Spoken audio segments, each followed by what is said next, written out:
Mention spéciale au mood câlin qui ne figurera pas dans cette vidéo. He was cute.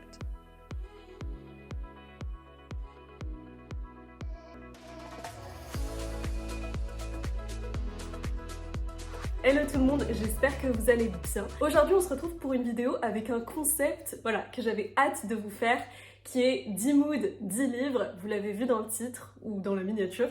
C'est très simple. En fait, je vais vous conseiller des livres en fonction de vos moods, tout simplement. Votre humeur, comment vous vous sentez en ce moment. J'ai tout classé en différentes catégories. Et on commence maintenant avec le mood romance. Vous allez voir, ça va être très varié en termes de mood. Et le titre peut être un peu trompeur, parce qu'en vrai, il va pas y avoir uniquement 10 livres. Je vais vous glisser plusieurs recos par mood. Donc, pour la romance, j'ai choisi 2 titres. Le premier, je l'ai lu, je l'ai beaucoup aimé, principalement parce qu'on est sur de la romance slow burn. C'est pas au centre de l'intrigue. Et moi, généralement, c'est comme ça que je les aime, mes romances. Donc, je vous conseille de vous jeter, surtout si vous aimez la fantasy, sur le premier tome d'Elara Delisian, écrit par Jupiter Phaeton. Ce que vous avez eu à l'écran, c'est la couverture du brochet. Et le format que j'ai à la maison, mais que j'ai pas avec moi actuellement, c'est un hardback qui est somptueux, magnifique. Je vous le mets ici. Et ça se lit tout seul. Il fait, je crois, presque plus de 800 pages. Je suis plus très sûre. En tout cas, voilà. C'est un bodico, mais je l'ai lu en très peu de temps. C'est court, c'est efficace. Je vous dis, la romance prend pas le pas sur l'intrigue. Il y a tout un monde, un univers qui est développé, qui est hyper intéressant. Je lui avais mis 4 étoiles, je me rappelle, donc je vous le conseille à fond. Et ensuite, j'ai glissé un volume qui est dans ma pile à mood, on peut dire ça. Je l'ai pas encore lu, mais il me donne très envie. Et là, pour le coup, on est sur de la full romance. Je me suis dit, s'il y a des amateurs amatrices du genre qui ne l'ont pas encore lu, je vous conseille enfin je vous conseille. En tout cas, il est dans ma pile à mood, c'est Westwell de Lena Kiefer. Et dans cette histoire, on va suivre la relation entre Helena Weston et Jessia Caldwell, qui ont tous les deux perdu un être cher pendant une fête. Voilà, on nous dit une nuit de fête et d'excès. Et on nous dit que leurs familles sont ennemies, du coup ils devraient pas se rapprocher, mais ça va se faire. Ça a quand même l'air d'être pas de tout repos cette histoire, mais j'en ai entendu du bien, donc à voir. Voilà pour ça. Et on continue avec un mood qui va plaire à ceux qui ont envie d'une grande aventure épique, qui sont dans un mood épique, tout simplement.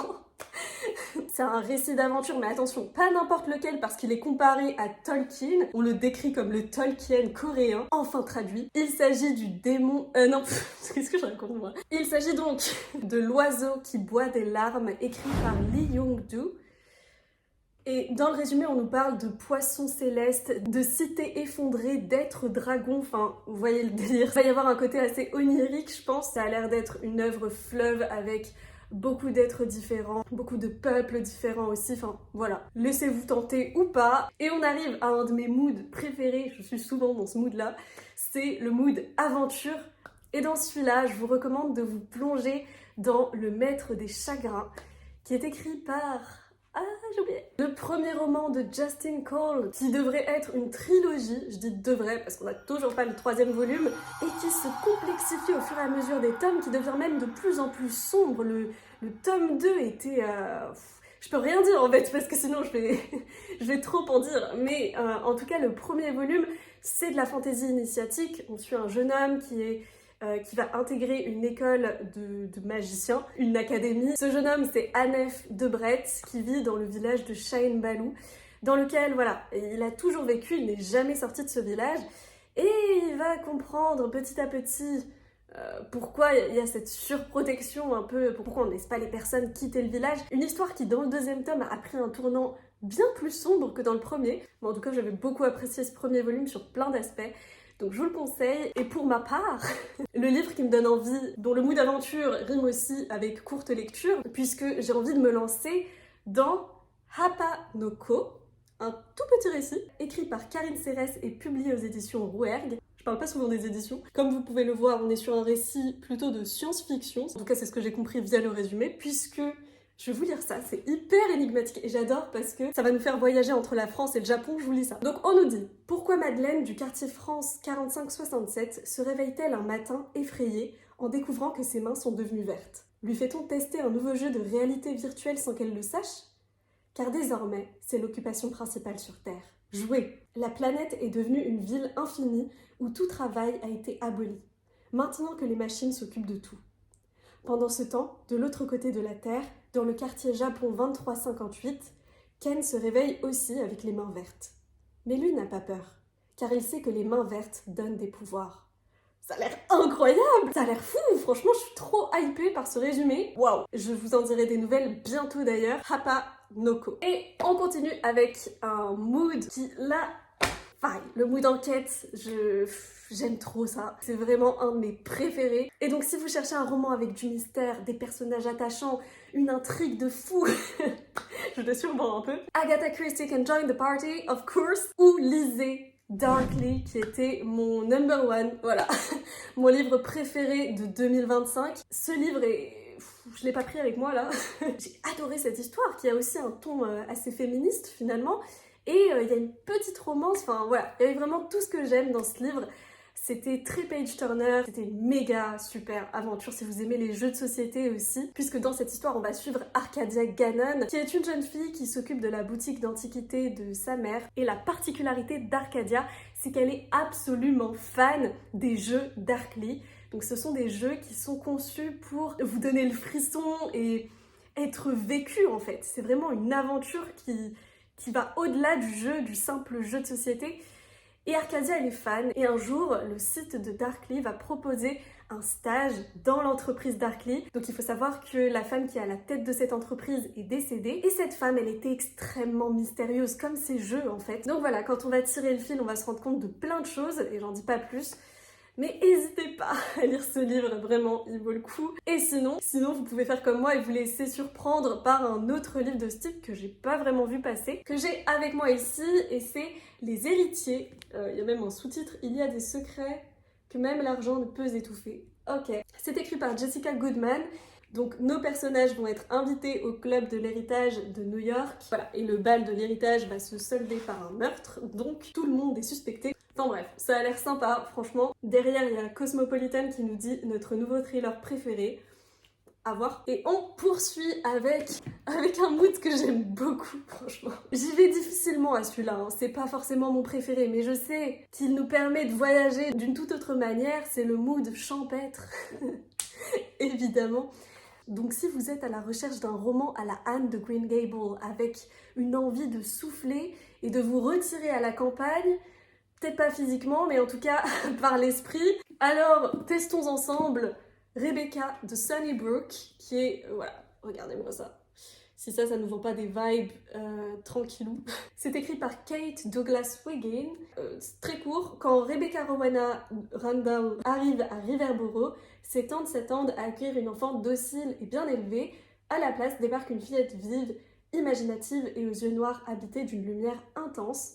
Un des romans les plus populaires du XXe siècle, Rebecca de Sunnybrook Farm, figure aujourd'hui parmi les grandes œuvres de la littérature américaine. À tester. Et on poursuit avec... allez, on part sur le mood réécriture de contes.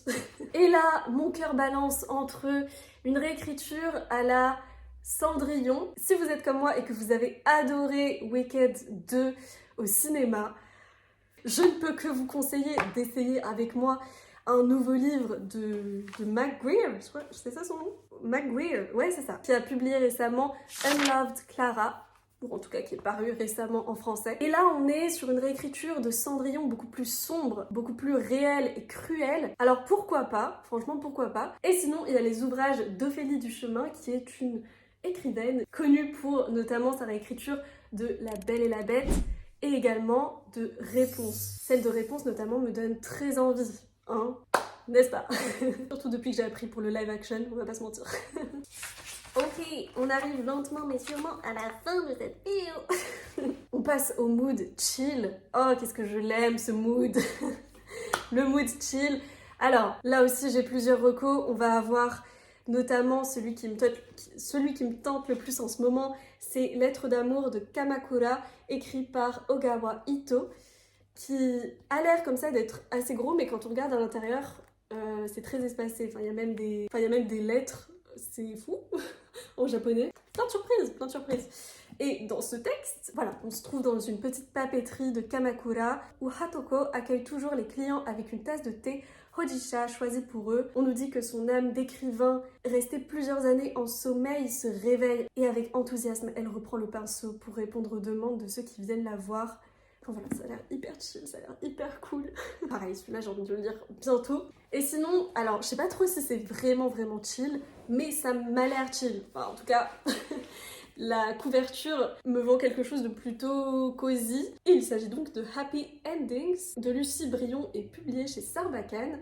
J'en ai entendu beaucoup de bien sur la chaîne de Alex Bouquin en Prada et au dos on nous dit « Il était une fois un jeune homme posant nu, une nuit de nouvel an. Il était une fois deux agents spatio-temporels envoyés dans une petite ville de bord de mer. Il était une fois un jardinier de cimetière et un pleureur de tombes professionnel.